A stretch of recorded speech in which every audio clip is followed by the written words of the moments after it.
Naghain ang kampo ni Cassandra Leong ng petition for certiorari at humingi ng temporary restraining order sa Korte Suprema laban sa mga komite sa Senado at Kamara. Si Ong ay isa sa mga isinasangkot sa iligal na operasyon ng Pogo sa Porac, Pampanga at umaharap sa pagdinig sa Quadcom sa Kamara. Ay kay Attorney Ferdinand Topacio, sumusobra na raw ang mga mambabatas sa pamimilit na sumagot si Ong.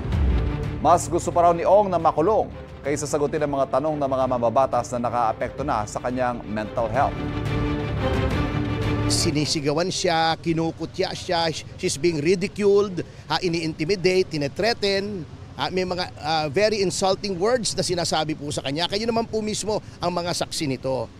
Yun lamang po ang nais namin pigilin, that once the right to remain silent is invoked, no further questionings should be made.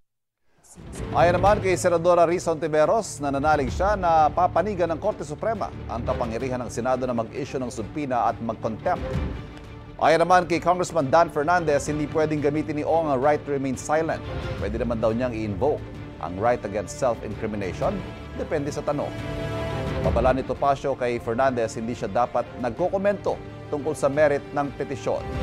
Kung magpapatuloy si Fernandez, mapipilitan daw si Topacio na maghain ng motion para ipasight in contempt siya ng korte. Wala pang pahayag si Fernandez kaugnay nito.